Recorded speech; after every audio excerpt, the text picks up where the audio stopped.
여러분, 지금 3시가 넘어서 지금 제가 채팅창을 읽다가, 3시가 넘어버렸네요. 죄송합니다. 채팅창에 보니까 어떤 질문이 있었냐면, 교재 몇 페이지인가? 이건 제가 교재를 좀 보면서 페이지 좀 말씀드리면서 하도록 노력하겠습니다. 그리고, 또 여쭤보신 게, 경비율 기준 매출이 부가세 포함인가요? 부가세 제외입니다. 제외한 매출이 부가세는 수익 금액에 들어가지 않습니다. 부가세는 우리가 그대로 소비자한테 받아서 보관하고 있다가 제 목소리 다 들리시죠? 보관하고 있다가 국가에 납부하는 거지 않습니까? 소비자는 물건 살 때 10% 붙여서 내는 거. 그래서 그걸 제외한 부가세 제외한 금액이 매출입니다. 그리고 기준이 추계인가요? 추계로 하는 그 경비율의 종류가 단순 경비율, 기준 경비율입니다. 단순 경비율, 기준 경비율. 근데 뒤에 이 경비 율자를 빼고 그냥 단순, 기준 이렇게 많이들 쓰고 있습니다. 그리고요. 부가세 포함은 지금 넣고요. 장부가 없으면 추계로 매출 적게 하면 단순 경비율이 적용된다는 건가요? 제가 이거는 질문의 의도를 잘 모르겠는데, 장부가 없으면 추계로 매출 적게 하면 단순 경비율. 모든 납세자는 간편 아니면 무조건 다 장부를 해야 됩니다. 간편 아니면 복식입니다. 이 세상에 두 개밖에 없습니다. 간편과 복식이 의무자가 아닌 사업자는 없습니다. 아예 없습니다. 근데 이분들이 복식은 뭐 대부분 세무사에 맡기실 거고요. 간편 이걸 장부를 못 하겠다. 이 간편한 가계부 이 장부도 쓰기 어렵다고 하시면 어렵다, 장부가 없다, 그래서 장부를 안 했다고 하시면 이때 이제 추계로 신고합니다. 추정하여 계산하는 추계로 신고합니다. 요때 그 경비율을 보시게 되는 거죠. 그리고 이때 이게 간편 장부냐 복식이냐는 지금 24년도 거 신고하잖아요. 지금 올해 23년, 그러니까 전전년도 거로 판단합니다. 직전 연도. 그리고 아까 어느 분이 그 경비율 코드는 어디서 찾나요? 이런 거 물어본 게 있으셨는데 검색. 국세청 홈페이지 들어가시면요. 예, 화면이, 자, 국세청 홈페이지에 들어가시면 요 분야별 해설 책자, 국세청 제도에서 분야별 책자,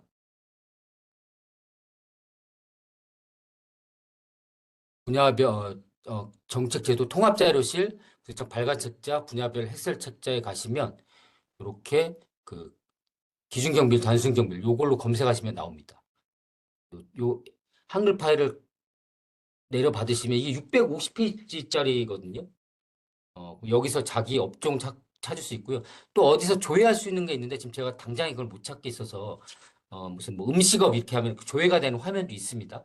홈택스나 이런 데 있을 것 같은데 제가 그 화면은 못 찾아서 지금 당장은 좀 말씀 못 드리겠지만 일단 쉬는 시간 또 찾아볼 수 있으면 한번 찾아보겠습니다. 예, 여기까지를 해서 하고 바로 또 다음 수업으로 좀 이어가겠습니다. 제가 지금 화면을 보고 있는 게 죄송스럽지만 제가 4개 화면을 보고 있습니다. 앞에 칠판이 있고요. 모니터가 2개가 있고 옆에 또 노트북까지 있어 4개 화면을 보고 있어서 채팅창을 많이 못 보는 점 많이 좀 양해 부탁드리겠습니다.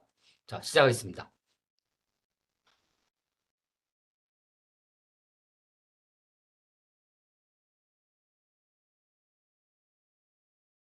요 부분 하다가 제가 지금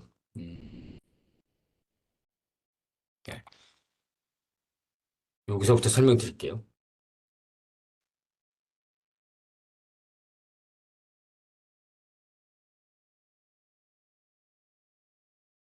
간편과 복식 그거는 직전 연도 2023년도로 금액, 이 업종별로 요 금액에 따라서 하시는 거고요. 직전 연도에 그 금액이 심지어 여기까지 내려간다. 6천만 원 이상이다 그러면 단순경 이하 내려가면 단순경 비율 되게 90% 되는 거 있었죠. 그다음 3,600만 원 이하, 2,400만 원 이하 그러면 되는 거고요. 자, 경비율 적용 사례를 한번 보겠습니다. 이거 페이지 수 먼저 말씀드릴게요. 추계소득 금액 계산. 요거는 페이지 수가 8페이지입니다. 8페이지. 페이지고요. 지금 추계소득 금액 계산 요거는 간편장부와 복식부기, 간편과 복식을 못하는 분들이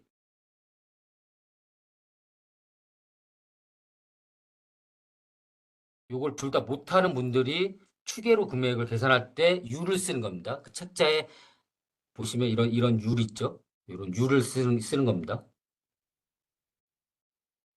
자, 보험설계사 이분들도 사업소득자입니다. 보험설계사 분들은 사업자 등록증은 없지만 3.3%, 3.3이라는 얘기 많이 들어보셨죠? 3.3. 매월 실적에 따라서 얼마를 받고 3.3% 뛰는 분들, 이런 분들 있습니다. 이분들도 이런 직전년도, 전년도 수익 금액이 3,600만 원 미만인 경우에 보시게 되면 신규 사업자이거나 또 기준금액 미만, 이게 3,600만 원입니다. 그 미만인 경우라면 3.3% 뛰고 이렇게 단순 경비를 적용할 수 있습니다. 다만 좀 그 보험설계사나 음료품 배달업 하시는 분들은 요게 단순 경비율이 단순히 이렇게 두 개로 나눠져 있습니다. 하나, 두 개로. 요거는 4천만 원까지는 요걸 쓰고 4천만 원 넘어가는 부분은 여기 써라 이렇게 돼 있는데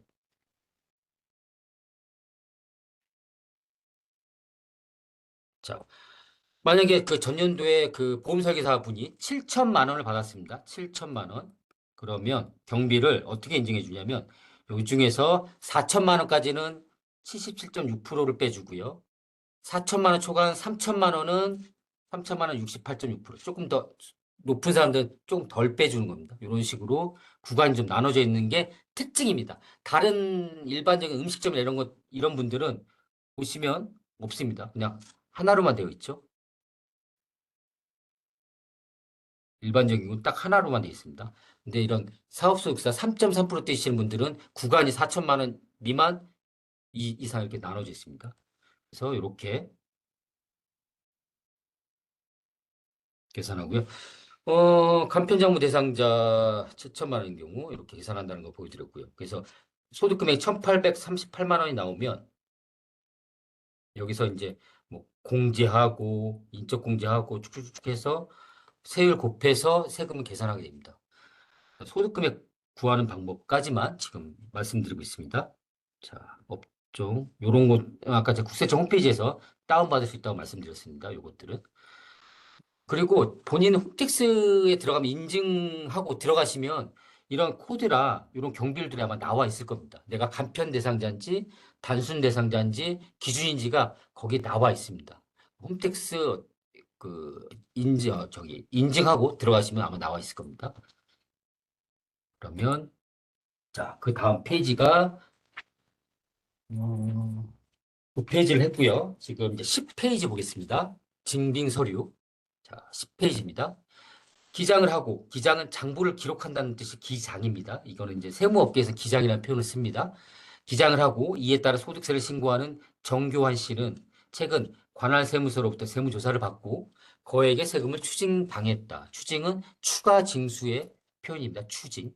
추징 사유 대부분이 증명 서류를 제대로 갖춰놓지 않아 비용을 인정해 줄 수 없다는 것이었는데요. 지출에 따른 증명 서류가 없어 장부에 기록된 내용의 진위 여부를 증명하기가 어렵다며 경비를 인정받지 못하냐는 질문. 자, 위사례에서 경우 장부에 기록된 내용에 대한 증명 서류가 없거나 이를 인정할 수 있는 근거 서류가 없다면 비용을 인정받을 수 없습니다. 증빙을 꼭 보관해야 되고요. 심지어 5년간 보관하셔야 됩니다. 장부를 하시는 분들은. 근데 제가 말씀드린 장부를 못하는 분들은 이걸 보관할 필요는 없죠. 비율로 하신 분들. 보관할 필요는 없습니다만 간편 장부를 했건 복식부를 했건 이분들은 5년 동안 징빙, 영수증, 계산서, 생계안서, 신용카드 전표 이런 것들 5년간 보관하셔야 된다. 왜 5년이냐면 세금을 부과할 수 있는 기간이 5년입니다. 국세기본법에 이제 5년 정도가 돼 있는데, 그래서 지금 25년도니까 25년도에 24년도 걸 신고하지 않습니까? 그러면 25년 5월부터 30년 5월, 30년 5월까지는 작년도 소득에 대해서 틀리고 잘못된 부분을 과세할 수가 있습니다. 그러니까 그때까지 보관하셔야 돼요. 30년 5월까지. 그게 없으면 나중에 증명서류가 없는데 왜 당신은 여러분은 그 장부에 기록했습니까? 증빙이 없는데. 그러면 그 인정이 안 됩니다. 추후에 뭐 세무조사를 한다든지 아니면 관할 세무서에서 어떤 부분에 대해서 너무 세금 그 비용 과다하게 처리됐는데 이 부분에 한번 소명 해명해 주세요라고 했을 때 그런 걸 제출하지 못했을 때는 그게 기록이 부인돼서 세금이 과세되는 경우 가산세까지 5년입니다. 그거 꼭 좀 기억해 주시고요. 그 다음 페이지입니다. 11페이지. 자, 기장시 세금 절약. 자, 3층짜리 상가를 신축하여 부동산 임대를 시작한 임대업 시는 세무사 사무실에 기장을 맡길 것인지 아니면 기장을 하지 않고 장부 안 하고 추정하여 계산한 추계로 신고할 것인지를 검토를 하고 있습니다. 지금 부동산 임대 하시는 분이. 근데 세무사에 기장을 맡기자니 이제 수수료를 줘야겠죠. 수를 줘야 됐고 추계로 신고를 하자니 기장을 하는 경우보다 주변에서 세금 더 많이 내야 된다라고 하니까 이 경우 기장을 하는 경우와 추계로 하는 방법 중 어느 쪽이 더 유리할까를 조금 일반적인 데이터를 갖고 비교한 게 다음 페이지 12페이지입니다. 자, 이 임대업을 하시는 분은 현재 상황이 이렇습니다. 월세 수입이 500만 원 있고요. 또 관리비 수입도 따로 별도로 100만 원이 있고 그 보증금 있죠? 뭐 1억에 100만 원씩 다시 하면 뭐 5억이 있겠죠? 이 5억에 대해서 은행에 맡겨서 1,850만 원의 이자 소득이 발생하고 있고요. 아니죠, 이자 소득이 발생하고 있고요. 5억을 은행에 이자를 예금 넣는 거죠. 또 인건비 등 필요 경비, 전체 경비가 이것저것 다 하니까 3천만 원이 있습니다. 장부를 할 때는 3천만 원을 다 쓸 수가 있겠죠. 근데 장부를 하지 않고 추계로 했을 때 이제 이 사람이 기준 경비를 대상자입니다. 단순 아니고요. 왜냐하면 500만 원에 곱하기 전년도 기준 했을 때 12개월 만에 벌써 6천만 원이니까 임대업 기준에 7,500만 원이 임대업 기준이 2,400만 원이죠. 기준과 단수는. 그래서 제가 아까 표에서 여기서 2,400만 원입니다. 단수를 쓸 건지 기준을 쓸 건지는.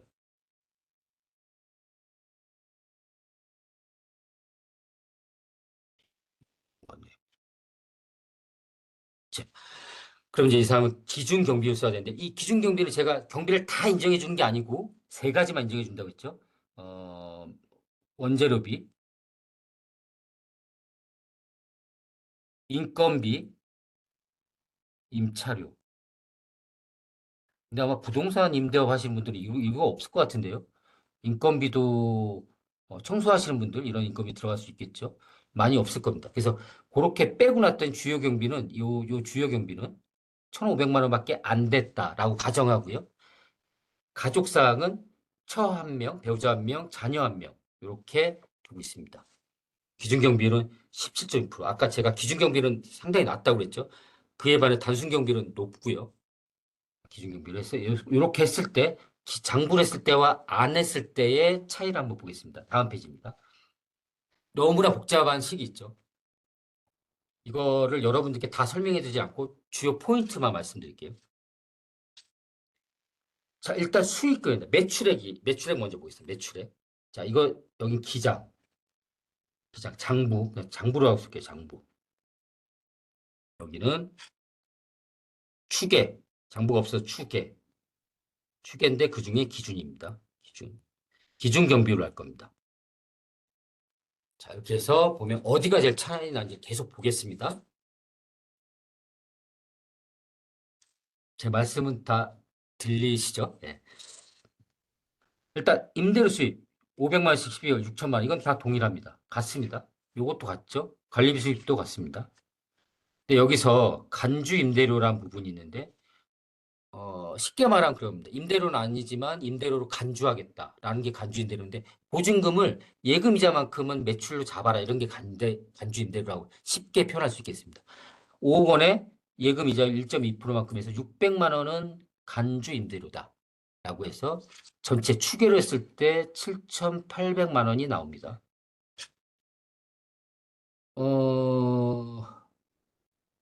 근데 그 장부를 했을 때는 장부를 했을 때는 요게 복잡한 산식이 하나 있습니다. 요거 간주 임대를 계산하는 산식입니다. 이게 다 상가입니다. 상가 건물. 주택 임대는 또 다른데 이거는 이제 좀 복잡하지만 뭐 보증금에서 최초 건물 살 때 가격 빼고 그다음에 이 임대 보증금으로 발생한 예금이자 은행 예금이자도 빼줍니다. 왜 빼주냐면 이자는 이자소득으로 과세가 되거든요. 별도로. 이자소득 과세가 되는데 여기서 이걸 포함해서 또 과세하는 건 이중과세가 되기 때문에 이걸 빼줍니다. 왜냐하면 장부를 했기 때문에 장부를 한 사람은 이 임대료를 내가 넣고 은행 이자를 얼마 했다는 걸 기록을 다 합니다. 장부상에. 기록을 다 합니다. 그러니까 이 금액을 빼줍니다. 1,850만 원. 앞선 장에 보시게 되면 요 1,850만 원 예금이자 발생했죠? 이건 별도 이자 소득세를 냅니다. 5.4%를 띄고 내겠죠. 원칙인수 했죠. 이미 낸 세금인데 여기서 빼줍니다. 장부를 한 사람. 기록이 되어 있으니까. 하지만 추계할 사람 장부가 없으니까 이자 수익이 얼마인지 모릅니다. 그대로 그냥 다 들어갑니다. 벌써 매출액에서 600만 원 더 올라갔죠. 여긴 7,200만 원이 되고요. 그다음 매출액의 차이가 있습니다. 첫 번째 매출액의 차이가 있습니다. 그러고 나서 이제 경비를 뺍니다. 경비. 장부를 한 사람은 전체 경비를 사업과 관련된 그러니까 가사 비용 아니죠. 사업과 관련된 비용을 다 빼줍니다. 이 사람 장부를 기록했는데 얼마의 장부를 기록했냐면 3천만 원치를 장부를 기록했습니다. 통신비도 넣고 뭐 당연히 원재료 재료비 뭐 인건비 뭐 임차료 다 넣겠죠. 그런 거 다 넣고 또 추가적으로 뭐 차량과 관련된 비용 업무용 승용차 같은 비용도 넣었을 거고요. 그게 저 3천만 원 정도가 됩니다. 실제 비용이. 이걸 다 장부로 기록이 돼 있고요. 그 경우에 요 3천만 원을 다 빼줍니다. 장부를 했기 때문에. 그런데 추계로 한 사람은 첫 번째, 기준경비인 경우, 첫 번째, 율로 곱한 거. 좀 처음 듣는 분들이 좀 어려울 수 있는 상황인데, 최대한 쉽게 해보겠습니다. 7,800 매출액의 기준경비 17.6%. 요거 하나 첫 번째 빼주고요. 두 번째, 주요 경비 빼줍니다. 두 번째 주요 경비. 주요 경비는 앞선 문제에서 1,500만 원이라고 했습니다. 1,500만 원과 주요 경비 이거 뺐으니까 4,900만 원 나오죠. 자, 여기서도 또 벌써 차이가 나죠. 벌써 여기서 소득 금액 차이가 700만 원 이상 차이 납니다. 그래서 요거를 가족이 4명이니까 1인당 150만 원씩 600만 원 빼주고요. 이건 동일하죠, 이거는. 그랬을 때 최종적으로 3,600만 원, 4,300만 원 나오고 여기에 세율 15% 곱하고 했을 때 최종 세액만 보겠습니다. 640만 원, 430만 원 이렇게 차이가 날 수 있다는 거. 장부를 했을 때. 이 금액에서 일단 가장 큰 차이는 요거 경비를 다 기록한 대로 다 거의 다 받을 수 있다는 거. 물론 여기다 쓸데없는 가사비용 이런 거 넣으면 안 됩니다. 예. 요 경비를 더 많이 받을 수 있다는 거. 이게 가장 좀 큰 차이가 될 거고. 또 이거는 뭐 업종마다 틀리겠지만 이건 뭐 예금이자가 있었죠. 부동산 임대업은. 예. 이런 부분에 디테일한 차이들이 좀 있습니다. 이 비용이 이 비용이 차이가 크면 클수록 장부를 기재하는 게 훨씬 더 유리하겠죠. 네. 장부 비용이 많을수록 소득은 줄어드니까요. 심지어 마이너스가 날 수도 있겠죠. 비용 처리를 해가지고. 물론 마이너스라는 건 안 좋습니다. 소득 많이 버셔가지고 세금 많이 내시는 게 가장 좋으시죠. 자, 그러면 다음 페이지에 보겠습니다. 주택 임대 소득. 이 페이지 수가 14페이지입니다. 요거는 여러분들 어, 주변에 주택임대소득과 관련해서 뭐 이렇게 부모님이나 뭐 주변 친구분들이나 이런 분들이 다 궁금하실 수 있는 사항이 있습니다. 자, 임대주택. 이건 주택입니다. 상가 아닙니다. 주택은 하나만 갖고 있을 때는 비과세입니다. 그러니까 주택임대소득은 뭐죠? 여러분이 갖고 있는 집을 빌려주고 거기서 월세를 받거나 전세를 받을 때 이게 소득세 과세 대상인지 아닌지부터 먼저 파악을 해보겠습니다. 첫 번째, 주택 하나일 때입니다. 하나일 때는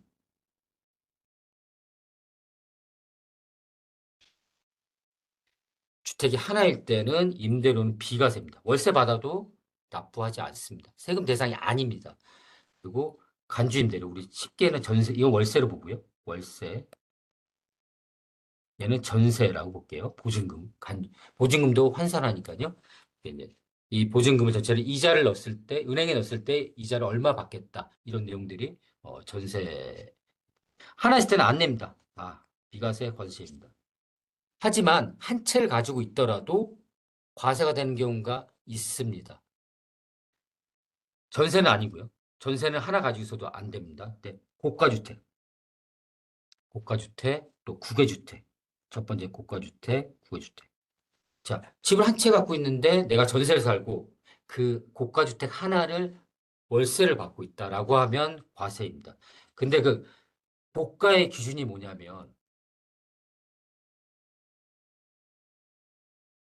고가의 기준은 기준시가. 기준시가 12억 초과입니다. 여러분, 기준시가는 실거래가보다는 낮죠. 실제로 거래되는 가격이 뭐 15억, 16억 되는 아파트라면 그것의 기준시가는 한 70% 선에서 형성이 된다고 하면 뭐 그게 12억 정도 될 수 있을 것 같습니다. 그래서 그 기준시가, 실거래가 아닙니다. 기준시가가 12억 초과되는 그런 고가 주택은 월세를 받으면 과세입니다. 하나만 갖고 있어도. 또 국외 소재, 하와이에 집이 하나 있는데 그거는 금액에 상관없이 월세를 갖고 있으면 과세입니다. 요거 한 주, 1주택일 때는 요 두 종류는 월세를 할 땐 과세다라는 거 말씀드리고요. 그다음에 2주택, 집 두 개 있을 때입니다. 두 개 있으면 이때도 월세는 과세입니다. 보증금만 있는 건 과세 아닙니다.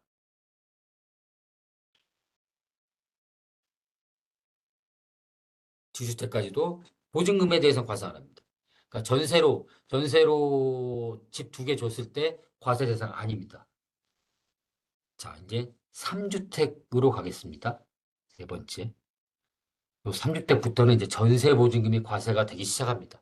당연히 월세들은 다 과세가 되고요. 요거를 이제 쉽게 아시려면 이제 저희들은 이제 33클럽이라고 합니다. 33클럽. 3주택 이상이면서 보증금이 3억 이상. 33. 이렇게 두 가지 요건을 충족하면 이 보증금도 과세가 됩니다. 그러니까 전세 세 개를 주고 있다면 그 전세금에 대해서 이자 계산해 가지고 보고 주택 임대 소득으로 신고하셔야 된다는 얘기입니다. 아마 이 주택수를 계산할 때 자주 작은 주택은 주택수를 뺍니다. 주거 전용 면적이 40평방미터 이하이면서 또한 기준시가가 2억이에요. 이 두 가지 요건을 갖춘 것은 소형주택이나 주택수에서 뺍니다. 자, 예를 한번 들어볼까요? 집을 제가 10개를 갖고 있습니다. 10개를 갖고 있는데 8개는 40평방미터 이하면서 기준시가가 2억이 안 됩니다. 뭐 2억이라고 합시다. 10개 중에 8개가. 그럼 저는 집이 2개 있죠? 전 집이 2개 있습니다. 그러면 실제로 내가 집은 10개 갖고 있지만 이 3주택 이상이면서 보증금 과세는 대상이 안 됩니다. 왜냐하면 나는 집은 2개를 갖고 있는 거가 되죠. 그리고 심지어 여기서 10개를 전부 다 전세를 줬다고 하면 세금도 안 냅니다. 소득이 없습니다. 집 10개가 있어도. 작은 주택은 제외합니다. 근데 이제 양도세에서 중과세 되고 이런 것들은 제가 여기서 지금 잘 알지 못하니까 거기에 대한 답변은 제가 지금 여기서 하기 좀 어렵고요. 지금 주택 임대 소득과 관련해서만 답변을 좀 하겠습니다.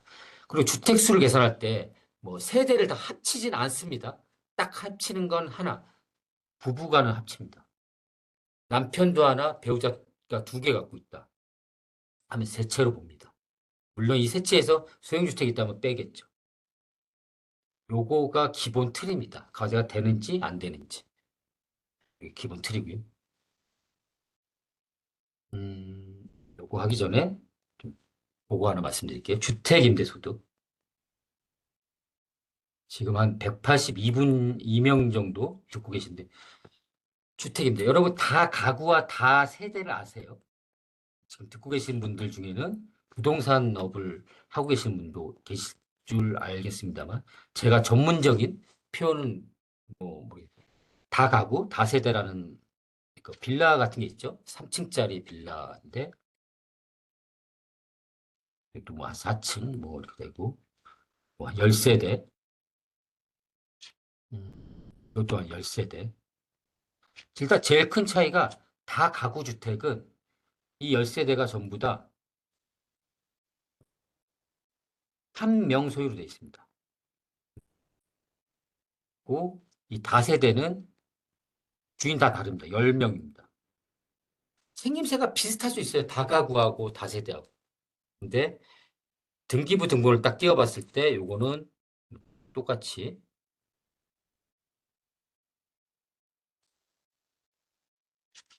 이렇게 해서 1층, 2층 이렇게 돼 있고 뭐 101호, 102호, 103호, 201호, 202호, 203호, 301호, 302호, 303호. 근데 이게 하나하나씩 구분 듣기가 되어 있으면 다세대.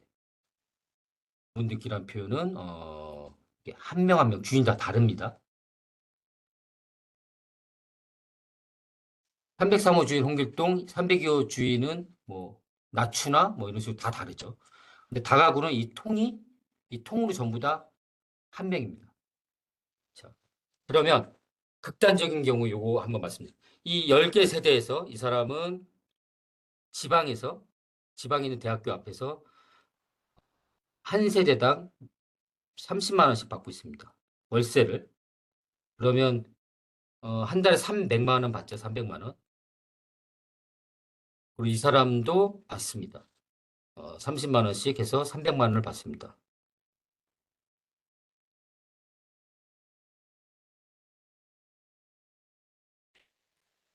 잠깐만요. 이것도 주인은 한 명이라고 할게요. 한 명인데 다 열채를 갖고 있다고 하겠습니다.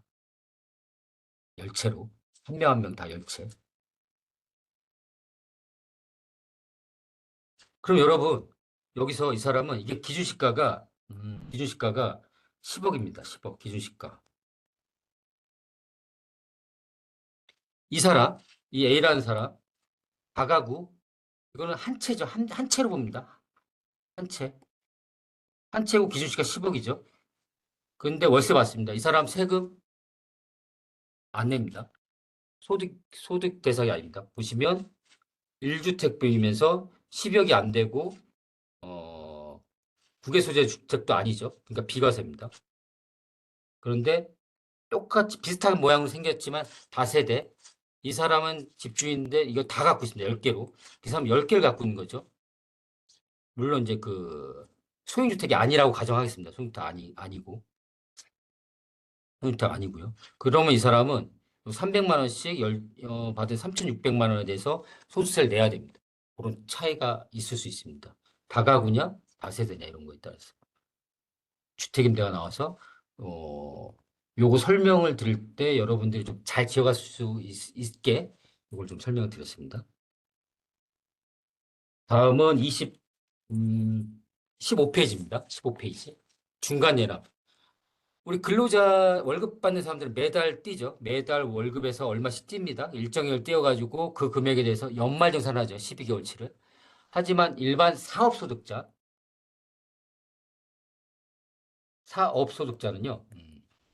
제가 글씨가 좀 사,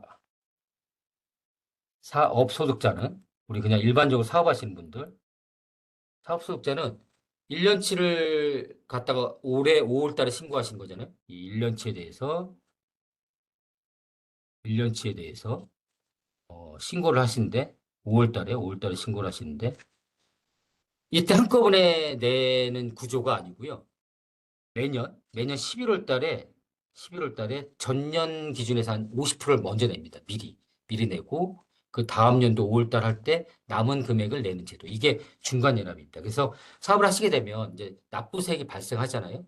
5월 달에 이번에 신고를 하셔가지고 돈을 납부하셨으면 이번 올해 11월 달에 한 낸 거의 절반 정도가 고지서가 나갈 겁니다. 그럼 그걸 내고 갖고 있다가 내년 5월 달에 그걸 공제하는 이렇게 두 번에 나눠서 내는 제도가 중간연합 제도입니다.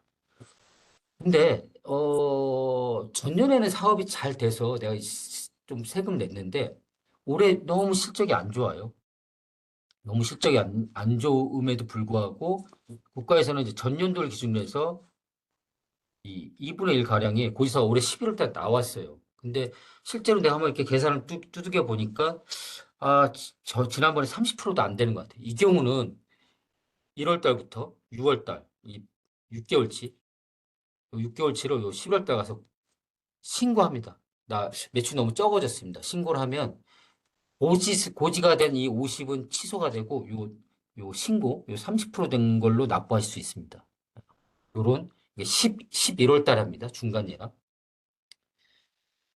두 번에 나눠서 내는 제도가 있다. 요것도 이제 그 소득세 사업하시는 분들께서는 좀 알고 계셔야 될 사항이라 설명드렸습니다. 다음 페이지 16페이지입니다. 여러분 이제 사업을 이제 쭉 오래 하시다 보면은 이제 세금 많이 내시게 될 때가 오겠죠. 예. 세금 정말 많이 내게 될 때는 1,000만 원 이상 이제 납부하시게 되면 이제 고민에 빠집니다. 이 1,000만 원 지금 당장 낼 돈이 없는데 이럴 수도 있겠죠. 세금이 1,000만 원 이상 나오면 딱 이 분할을 해서 냅니다. 우리 5월 31일까지 신고 납부를 하는 거잖아요. 지금 이번 달입니다. 5월 30일까지 신고도 하고 납부도 해야 되는데 예를 들어서 올해 이번 달에 납부해야 될 세액이 2,200만 원이 세금이다.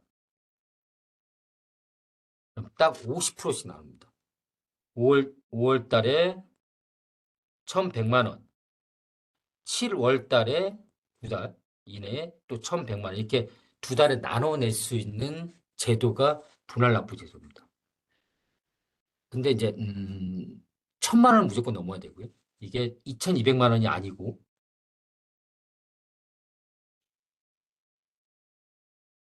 자, 1,700만 원이라고 가정합시다. 그러면 이때는 어떻게 해야 됩니까? 최소한도로 미니멈으로 1,000만 원은 내고요. 나머지 남은 돈 700만 원을 다음 2개월 안에 낸다. 이렇게 돼 있습니다. 이게 분납 기능입니다. 별도의 절차나 신청서는 필요 없고요. 그 소득세 신고서에 보면 분납할 금액 얼마, 다음 달 낼 거 얼마 이렇게 기록하게 돼 있습니다. 두 칸으로.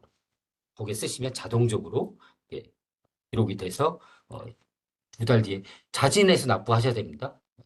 그거 안 내면 이제 가산세, 가산금, 가산세가 붙어서 나가죠. 고지서가 나갑니다. 우리나라는 신고 납부 제도입니다. 제 친구가 작년에 새롭게 사업을 시작했는데 부가세 신고를 올해 1월 달에 했습니다. 처음 해봤습니다. 그러면서 1월 25일까지 신고를 했는데 이 친구가 월급쟁이로 있다가 근로소득제도 살다가 처음 사업을 했다 보니까 세무공무원 친구 제가 있음에도 불구하고 뭐 물어보지도 않고 일단 신고만 하고 저한테 전화가 왔습니다. 3월 달에. 이거 납부는 언제 해야 돼? 이라고 저한테 물어보더라고요.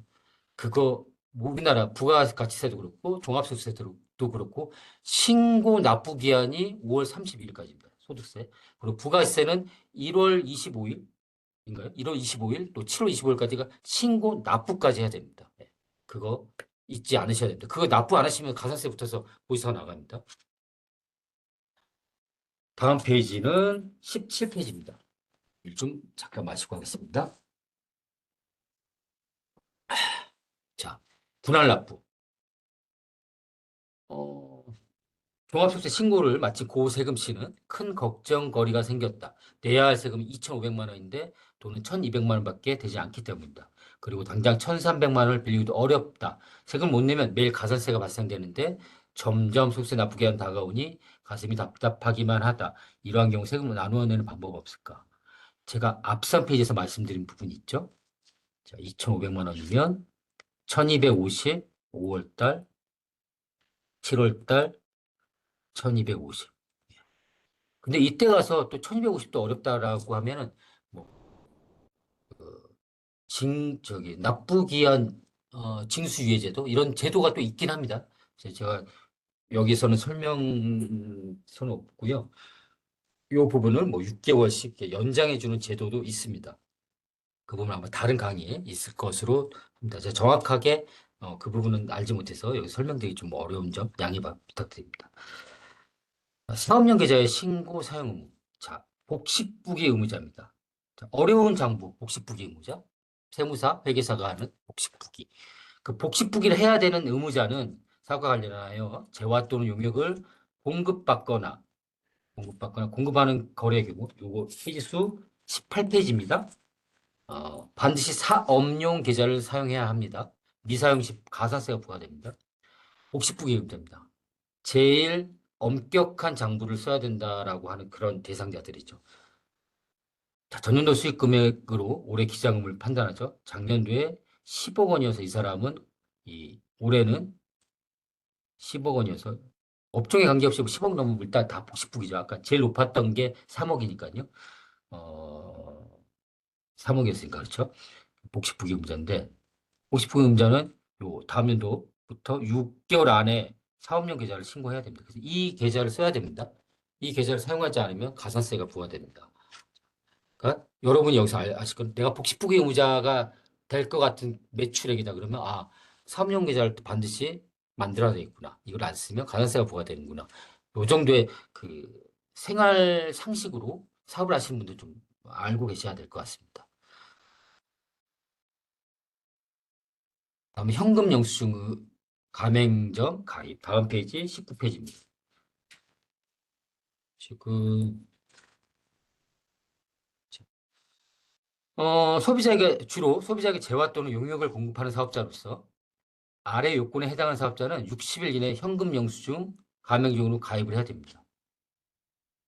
자, 해당 업종은 연환산 수익 금액이 그러니까 직전 연도 수익 금액이 2,400만 원 이상인 소비자 대상 업종.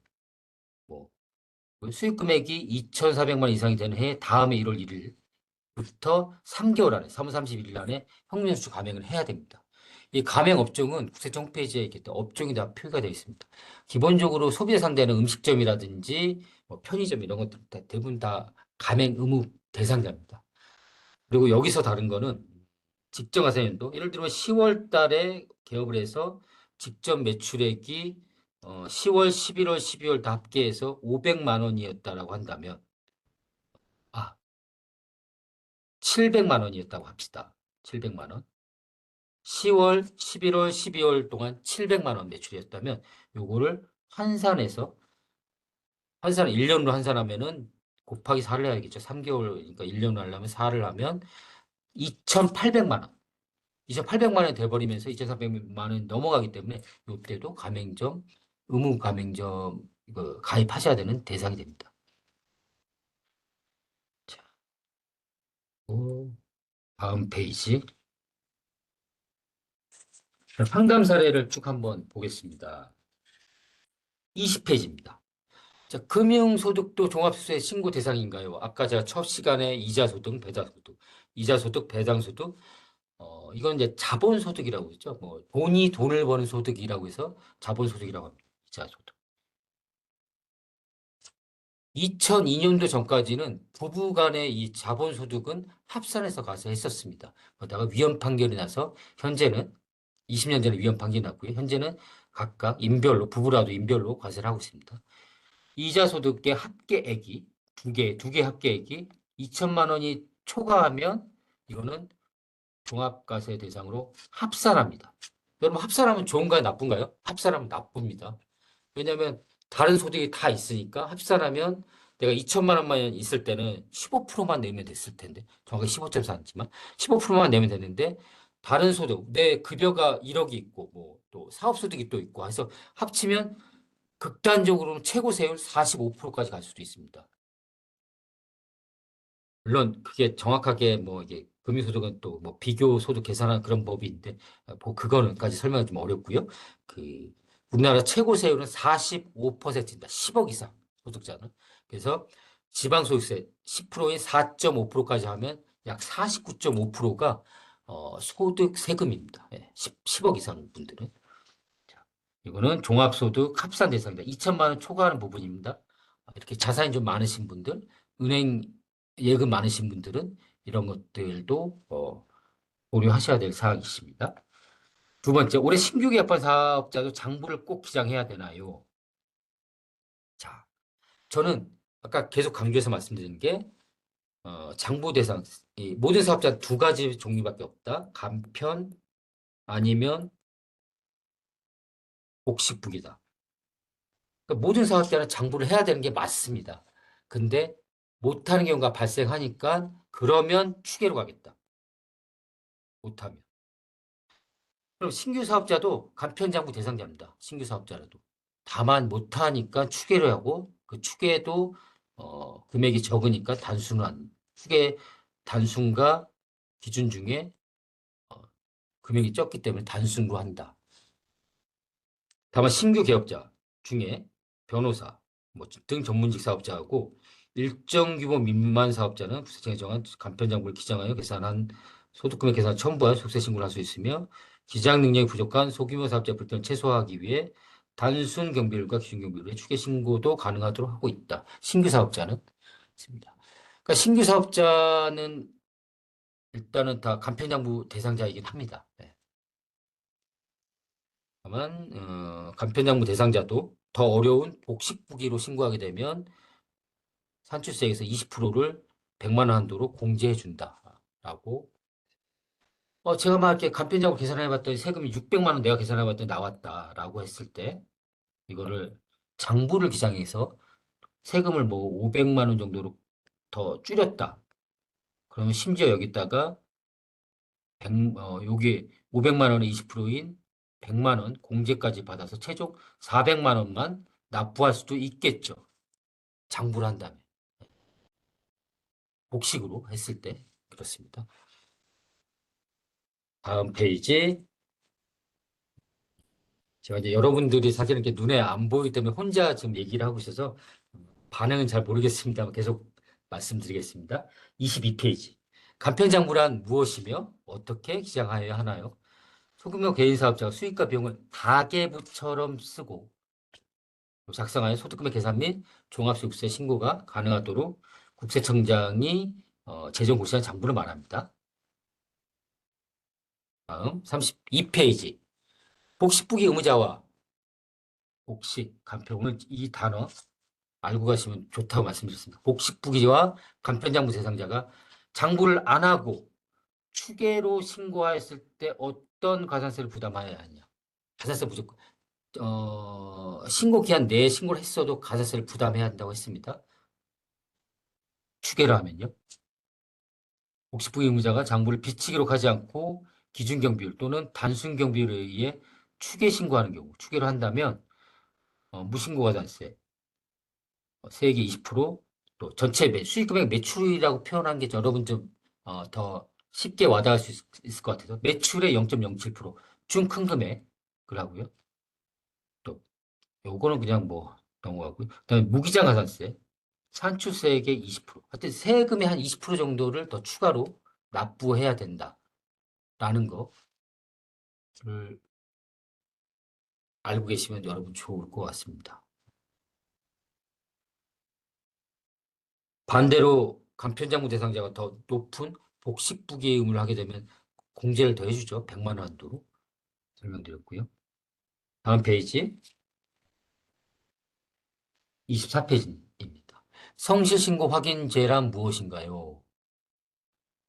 성실신고 확인제는 수익금액이 업종별로 일정 규모 이상인 개인사업자가 종합소득세 신고할 때 장부기장 내용의 정확성 여부를 세무사 등에 확인받은 후 신고함으로써 성실신고를 유도하기 위해 도입된 제도입니다. 자, 이 성실신고 확인자는 제가 앞서서 보여드린 이 표에서 가장 최고점에 있는 분들입니다. 부동산 매매 15억 이상, 제조 음식점도 7억 5천 이상, 그리고 부동산 임대업도 5억 이상. 가장 높은 분들이 성실신고 확인 대상자고요. 다른 것과 다르게 이거는 당해년도로 합니다. 올해 24년도 거니까 24년도 거 올해 신고한 대상이 그 매출이 이 정도가 넘는다 그러면 세무서한테 더 정밀한 확인을 받아야 된다는 내용이고요.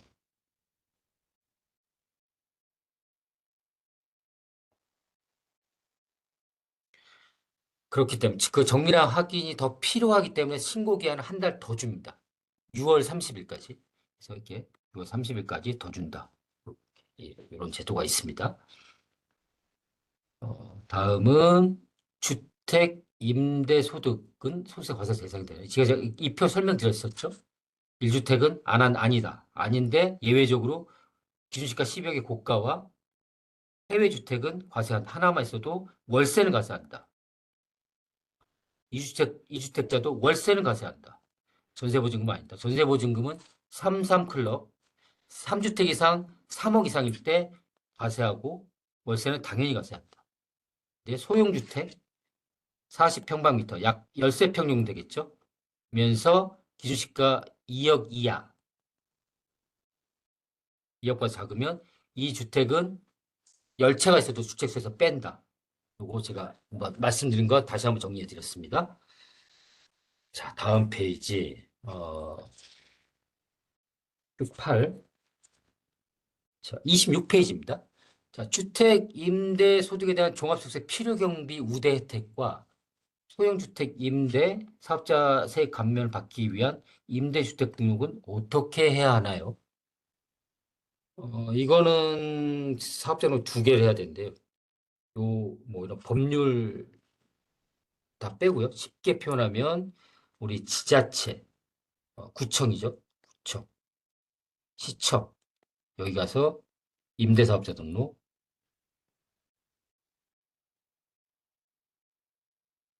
플러스 세무서에 사업자 등록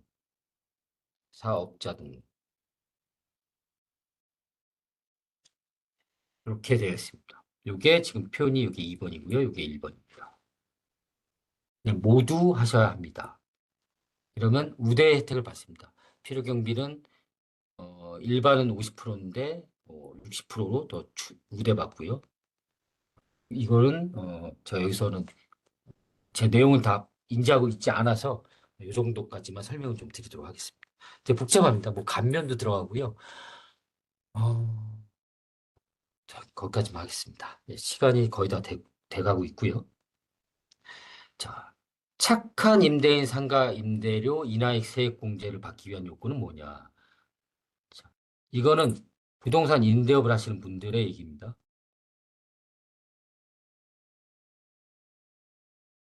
사업자 등록을 한 임대인, 법인, 개인 모두 가능한데 다음 요건을 충족하는 임차인, 요 조건은 임차인 충족해야 됩니다.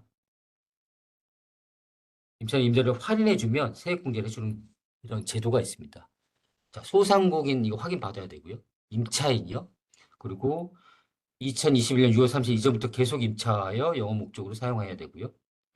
임대인과 특수관계가 아니죠. 그러니까 건물주가 아버지고 여기서 빌려 쓰는 사람이 아들이다. 이거 안 됩니다. 아빠와 아들 관계는 뭐 100만 원인데 50만 원 받을 수도 있고 뭐 그러니까 이거 안 되고요.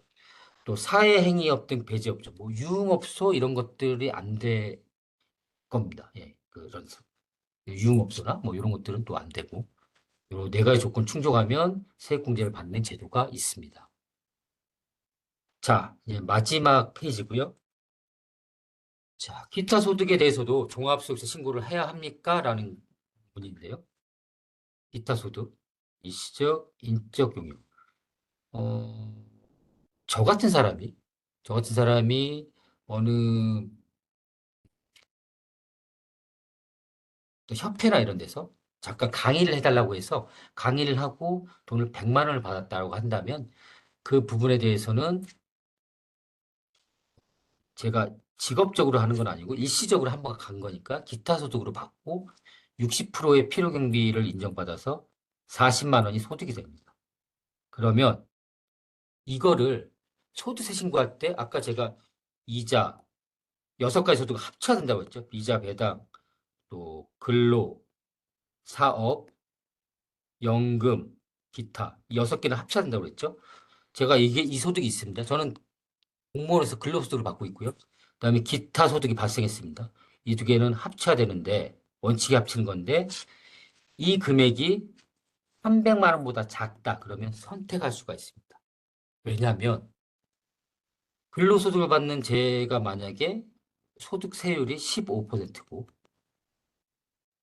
기타 소득으로 뛴 게 20%, 이거 20% 뛰었는데 시간이 거의 다 됐네요. 어, 기타 소득 만약에 이게 없다 그러면 있고 이게 그 근로소득이 뭐 적다 뭐 6%, 제가 6%의 세율을 받고 있는 사람이라고 한다면 신고했을 때 오히려 세율이 내려가죠. 20%에서 합쳤을 때 더 줄어듭니다. 이런 경우 본인이 유리한 걸 판단해서 합쳐도 되고 안 합쳐도 됩니다. 이게 300만 원 이하일 때. 어떤 사람은 고소득자는 요 40만 원을 합치는데 20%만 뛰면 될 거를 45%를 낼 수도 있겠죠. 합쳐가지고 오히려. 합산하면은 다 좋지 않습니다. 일단 안 좋습니다. 합천. 어, 자, 무조건 종합과세를 해야 되는 거. 무조건 기타 소득 중에 무조건 종합과세라는 거 중. 여러분 뇌물도 소득세 과세 합니다. 뇌물. 알선수재, 배임수재 이런 거 수사기관에서 걸려서 네, 이건 왜 무조건 종합과세일까요, 여러분? 뇌물은 이런 보통의 기타 소득세는 줄 때 그 주는 사람이 원천징수를 합니다. 복권도 로또 원천징수 하고요. 또 이런 저 슬롯머신 있죠? 그런 슬롯머신들도 당첨되면 원천징수 합니다. 다 원천징수 합니다, 대부분. 어, 근데 뇌물을 주면서 잘 봐주세요. 그리고 1,000만 원 주면서 이거 원천징수 제가 200만 원 하겠습니다. 라고 할 수 있을까요? 절대 못하죠. 그렇게 이루어질 수가 없습니다. 그렇기 때문에 뇌물은 걸렸으면 이제 이거를 과세를 하는데 심지어 다른 소득과 합산까지 하기 때문에 최고 세율을 또 높이는 그런 효과가 있습니다. 이거는 무조건 종합과세한다. 이 두 개는 약간 제재의 성격이 있는 거죠. 그죠? 어, 자, 그래서 제가 준비한 것은 오늘 여기까지 했습니다. 그래서 일단 여기까지 공식적으로 제가 여기까지 하고요.